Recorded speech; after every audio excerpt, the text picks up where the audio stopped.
Hello বন্ধুরা, কেমন আছো তোমরা সবাই? আশা করছি সবাই খুব ভালো আছো। আমি দীপা, আমার নতুন আরও একটি ঝলমলে ব্লগে তোমাদের সকলকে জানাই অনেক স্বাগত, অনেক ভালোবাসা। দিনটা হলো আজকে শনিবার, আর ঘড়িতে এখন বাজবে 6:30 থেকে 6:45 মতন। তো উঠেই কিন্তু বাসি কাজকর্মগুলো ঝটপট সেরে নিচ্ছি। উঠে কিন্তু ব্রাশ করা হয়ে গেছে, দেখো চুল ফুল বেঁধে নিয়েছি। আর এদিকে সবাই এখন মর্নিং ওয়ার্কে বেরিয়েছে। আর বাইরে এত সুন্দর ফুরফুরে হাওয়া হচ্ছে না, কি ভালো লাগছিল। এই সকাল সকাল উঠে যদি একা কাজ করার মজাটাই আলাদা। আর আজকে কি হয়েছে, আমার সাথে সাথে কিন্তু চিকুও ঘুম থেকে উঠে গেছে। আসলে কালকে রাত্রিবেলা চিকু ওই 10:30 থেকে 11টার মধ্যে ঘুমিয়ে পড়েছে, ওই জন্য এত সকালে তার ঘুম ভেঙে গেছে। তো চিকু আমাকে ঘুম ভাঙাচ্ছে, দেখো।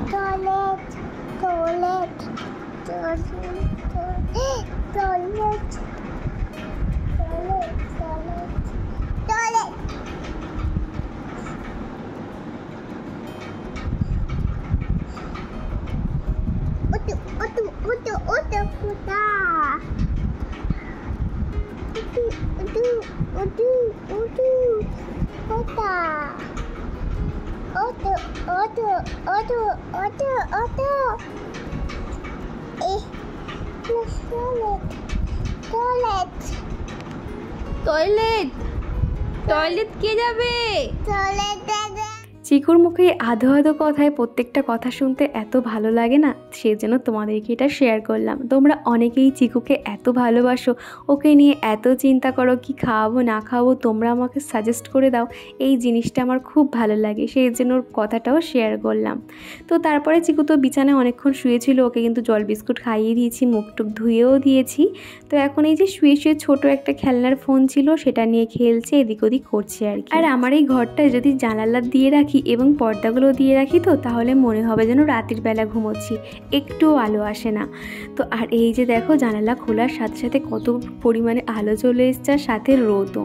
আর এই যে আমাদের চিকুর প্রতিদিনের অভ্যাস, সকালবেলা উঠে একটা করে বিস্কুট ওকে ভেঙে দিই, আর এখানে কাক চলে আসি। একটু আগেই কাক এসেছিল, সেকেন্ডবার যখন আমি ফোনটা আনতে গেছি তখনই কাকটা উড়ে চলে গেছে। মানে এক এক সময় এমনও হয়, মানে চিকুকে দেখে কিন্তু কাকটা একদমই ভয় পায় না। মাঝে মধ্যে চিকু তার মুখের মধ্যে বিস্কুটটা দিয়ে সে শক্ত করে ধরে রাখবে, আর ওদিক থেকে কাকটাও টানবে। এই রকম বদমাইশি চলে, জানো।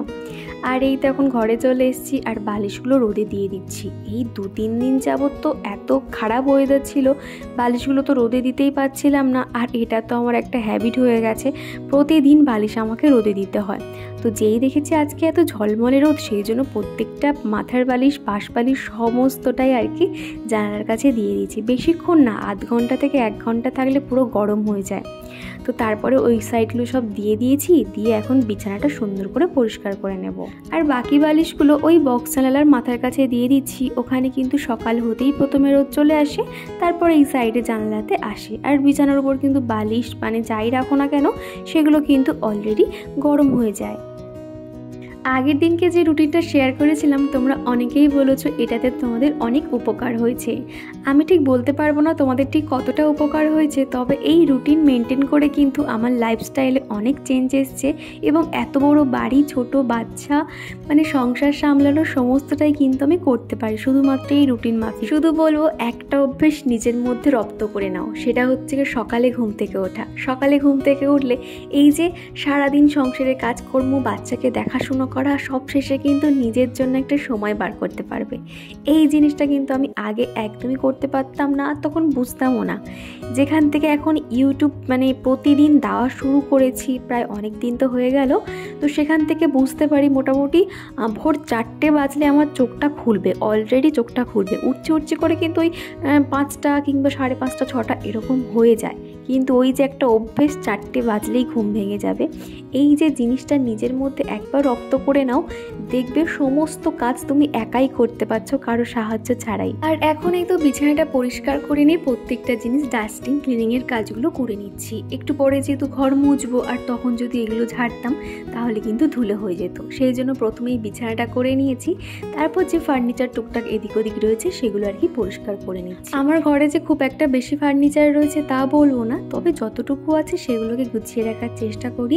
এই যে কম্পিউটার টেবিলটা, এটা যেহেতু দেখো রাস্তার পাশে যে জানালা তার পাশেই, তো একটুতে কিন্তু ধুলোর আস্তরণ পড়ে, সেগুলোকে প্রতিদিন এরকম হালকা হাতে ঝেড়ে নিই। আর সকালবেলা এদিকে বেঞ্চের অবস্থাটা ঠিক আমার এরকম হয়ে থাকে, তো কয়েকটা জামা কাপড় কোথায় তোয়ালে এগুলো এদিক ওদিক ছড়িয়ে থাকে, সেগুলো সমস্তটাই তুলে নিলাম। আর এখন এই যে বেডশিটটা সুন্দর করে ঝেড়ে দিচ্ছি।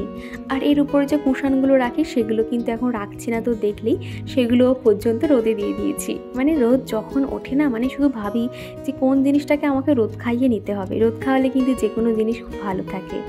আর এদিকে যে ওই যে পাশের যে বালিশগুলো রেখেছিলাম দেখলে, ওগুলো কিন্তু প্রত্যেকটা গরম হয়ে গেছে। আর বালিশ আমি যখনই রোদে দিই না, এরকম কভারগুলো কিন্তু খুলে দিই, তাহলে কি হয় বালিশের কভারগুলো রং ফেড হয় না। তো এখন দেখো 3টে বালিশ ভালো করে রোদ খাইয়ে নিয়ে এখন কভারগুলো পরিয়ে দিচ্ছি। দেখো কি পরিমাণে ফুলেছে, তার আগে এমন চিটে হয়েছিল না, যেন ভালোই লাগছিল না। আর শিমুল তুলো তো একটুখানি কিন্তু রোদে না দিলে একদমই হয় না। তো দেখো প্রত্যেকটা কত সুন্দর ফুলে গেছে। তো সেগুলো এখন পাশের ঘরে রেখে দিয়ে এলাম, আর এবার ঘরটা ঝাড় দিয়ে নেব। আর চিকুকে কিন্তু এরই মধ্যে আমি দুধ সুজি করে দিয়েছিলাম, ও এখন সুজি খেয়ে নিয়ে পাশের ঘরে বসে ওই যে ফোনে কার্টুন দেখছে, খেলছে, এরকম করছে আর কি। তো এরই মধ্যে কিন্তু আমি কাজকর্ম সমস্তটাই সেরে নিচ্ছি। মোটামুটি সকালবেলা চিকুর পাপা থাকাকালীন আমি চেষ্টা করি যে ঘরের এই কাজকর্মগুলো করে নেওয়ার।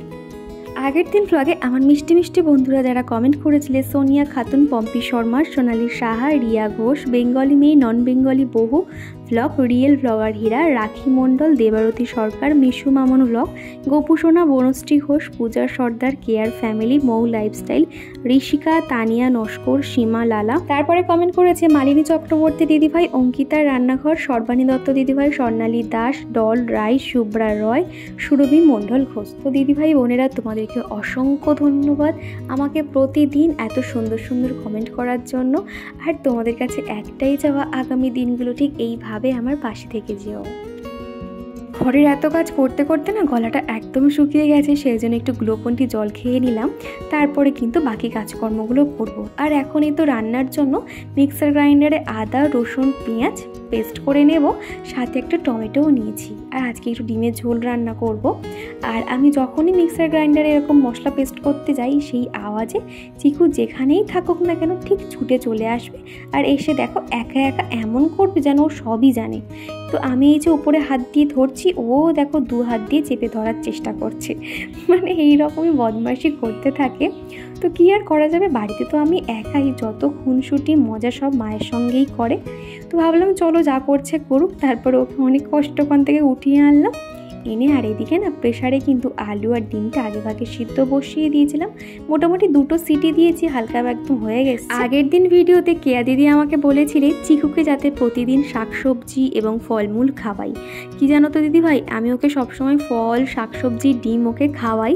এই যেখান থেকে গরমটা শুরু হচ্ছে, ডিমটা একটু স্কিপ করে গেছে, অতটা খাওয়াই না বললেই চলে। আর তোমার শাকসবজি কিন্তু প্রত্যেক দিন মোটামুটি একদিনে অন্তর অন্তর তোর পাতে শাক দিই, আর সবজি বলো সব রকম কিন্তু দিয়ে ওর খাবারটা বানাই। আর সব সময় কি হয়, ক্যামেরাবন্দি মানে হয়ে ওঠে না। ধরো ভাত খাওয়াতে বসেছি, সেই সময় খাওয়ানোর সময় বাচ্চাদেরকে নিয়ে যা ঝামেলা হয় তোমরা তো জানোই। আর তার উপরে আমি ওই যে ক্যামেরা সেট করবো, একবার কোন অ্যাঙ্গেল দিয়ে, সামনে না দূরের অ্যাঙ্গেল দিয়ে, এই সমস্ত করা না অনেকটাই কষ্টকর হয়ে যায়, তখন সেগুলো স্কিপ করে যায়। কিন্তু তোমরা অনেকেই এই কথাটা বলো, সেই জন্য ভেবেছি চিকুকে কি খাওয়াচ্ছি না খাওয়াচ্ছি সমস্তটাই তোমাদেরকে শেয়ার করব। আর এদিকে এখন দেখো ডিমগুলো ছাড়িয়ে নিয়েছি, আর বাইরে এত পরিমাণে ঝোড়ো হাওয়া হচ্ছে, প্রত্যেকটা জামা কাপড় কিন্তু উড়ে এদিক ওদিক হয়ে গেছে। তো ভাবলাম কোথায় বাইরে আবার চলে যাবে, কোথায় কি হবে, সারাক্ষণ অলরেডি 10 চাকার লরি যাচ্ছে। সেই জন্য কী করছি, শুকনো জামা কাপড় প্রত্যেকটা নিয়ে চলে আসছি। আর ওদিকে দেখছো একটা কার্পেট আমি বাইরে কিন্তু মেলে দিয়েছি। তো এটাকে দেখলে মনে হবে বালাপোষ, কিন্তু এর ভিতরে না একটা মোটা একটা কার্পেট রয়েছে। আর কার্পেট তো সবসময় ধোয়া কাচা সম্ভব নয়, সেই জন্য ওই যে বালাপোষের যে কভারগুলো হয় সেই কভারগুলো দিয়ে রেখেছি। হয়তো নিচে মেঝেতে বসলাম বা চিকুকে নিয়ে সন্ধ্যেবেলা একটু টিফিন করলাম, সেই জন্য আর কি কার্পেটটা ব্যবহার হয়। রান্নার সময় এই ছোট ননস্টিকের যে কড়াইটা দেখছো, এটার মধ্যে রান্না করতে আমার খুব ভালো লাগে। আর এই ছোট হাঁড়ি, কড়াই, খুন্তি না আমার সমস্তটাই রয়েছে। ওই যে চিকু রান্না করে বলে আমার মা কিনে পাঠিয়েছে জানো। তো চিকু তো এখন সেগুলো নিয়ে অতটা খেলে না, আর আমি ঠিক দিও না। কি জানো তো, ওরকম খেলতে কোথায় লেগে টিকে যাবে, কোথায় কি হবে, সেই জন্য আর দিই না। তো এরকম আর কি ছোট একটা কড়াই রয়েছে, সেটাতে কিন্তু খুব একটা বেশি মানে আগুনের তাপ পড়লে না সেগুলো খারাপ হয়ে যাবে। আর এগুলো তো ননস্টিক, কোনো অসুবিধা হয় না। তো এটার মধ্যে এখন ডিমের ঝোলটা করে নেব। তো ডিমগুলো প্রথমে নুন হলুদ মাখিয়ে কিন্তু নিয়েছিলাম, আর উপর থেকে একটু ছিদ্র করে দিয়েছি যাতে না ফাটে। তারপরে নুন হলুদ দিয়ে আলুটাও ভেজে নিচ্ছি। আর আলুটা তো অনেকটা সিদ্ধ হয়ে গেছে, তো সেই জন্য না এই খুন্তি দিয়ে আর নাড়ছি না, তাহলে আলুটা ভেঙে যেতে পারে। এরকম একটা সাঁড়াশি দিয়ে ধরে একটু এদিক ওদিক করে নিলেই কিন্তু বেশ ভালোভাবে ভাজা হয়ে গেছে। আর এই ডিমের ঝোল কিন্তু পাতলা ঝোল খেতে বেশ ভালো লাগে। অনেক দিন হয়ে গেল ডিমের ঝোল হয় না করা, তো আজকে মনে হলো হঠাৎ যে ডিমের ঝোল বানাই। কালকে যেহেতু রবিবার, কালকে তো আলাদা আবার মাছ মাংস এটা সেটা হবে, তো ওই জন্য আজকে আর কি ডিমটা করা। আর এই তো এখন কিন্তু আদা রসুন যে পেস্টটা করেছিলাম সেটা দিয়ে দিলাম, দিয়ে এখন এই যে প্রত্যেকটা মশলা দিয়ে দিচ্ছি। মালিনী চক্রবর্তী দিদিভাই আমাকে কমেন্ট করে বলেছিলে যে আমি যে নীল কালারের ড্রেসটা পরেছি ওটার নাম কি। ওটা না ফ্রক কুর্তির শর্ট বলে, তুমি যদি অনলাইনে সার্চ করো পেয়ে যাবে, এমনকি দোকানেও কিন্তু খোঁজ করলে পেয়ে যাবে। ওই জামাটা না আগের বছর জন্মদিনে আমার দিদি আমাকে দিয়ে গেছিলো। জামাটা খুবই সুন্দর, একদম সুতির আর সফট, গায়ে পরলে মনেই হবে না যে গায়ে কিছু রয়েছে, এতটাই সুন্দর। বিশেষ করে এই গরমের দিনে তো অনেকটাই ভালো। তো যাই হোক, এদিকে তোমাদের সাথে কথা বলতে বলতে ডিমের ঝোলের মশলাটা কিন্তু কষানো হয়ে গেছে।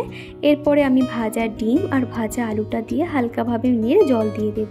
যেহেতু অলরেডি আলুটা সিদ্ধ রয়েছে, বেশিক্ষণ তো সময় লাগবে না, সেই জন্য অল্প জল দিয়ে ফুটিয়ে নেব। তারপর উপর থেকে গরম মশলা দিলেই হয়ে যাবে। তো এদিকে ঝোলটা হতে থাক। আর এখনও পর্যন্ত কিন্তু আমার ঘর মোছা হয়নি, তো এখন আমি ঘরটা মুছে নেব, তারপরে কিন্তু চিকুকে খাইয়ে দেব। আর আমার ঘরের ওই দিকের পর্দাটা দেখো কিভাবে আটকে রেখেছি, এত পরিমাণে হাওয়া হচ্ছে। ওই পর্দাটা না উঠতে এই ফুলের টব ঠাকুর সমস্তটাই উল্টে ফেলে দিচ্ছে, সেই জন্য ওইভাবে আটকে রেখেছি।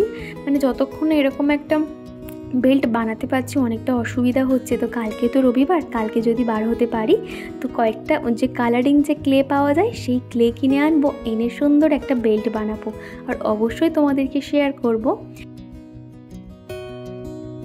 আমি একজন সাধারণ হাউসওয়াইফ, প্রত্যেক দিন সাধারণ কাজকর্মকার সেগুলো একটা ছোট্ট ভিডিওর মাধ্যমে তোমাদের কাছে প্রেজেন্ট করে থাকি।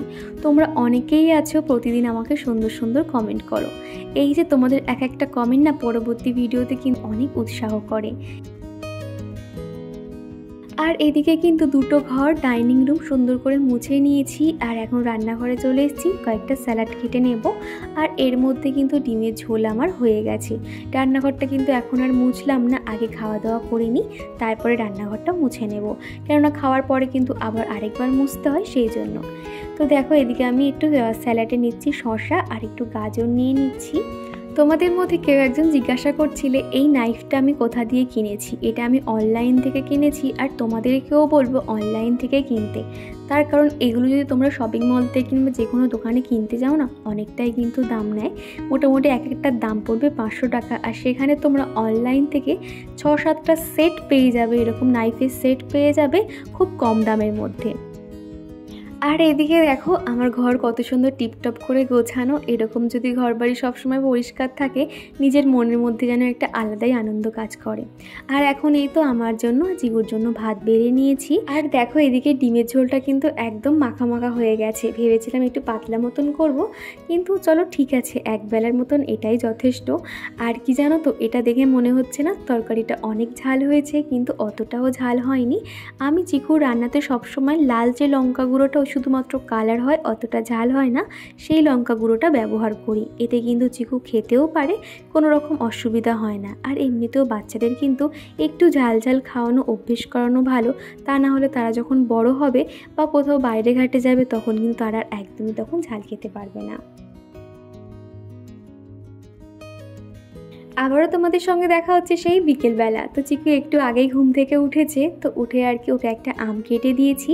আমাদের চিকু কিন্তু আম খেতে বেশ পছন্দ করছে। আগের বছর কিন্তু অতটা আম পছন্দ করতো না, আর এখন দেখছি বেশ পছন্দ করছে, সেই জন্য ছোটো ছোটো পিস করে দিয়েছি।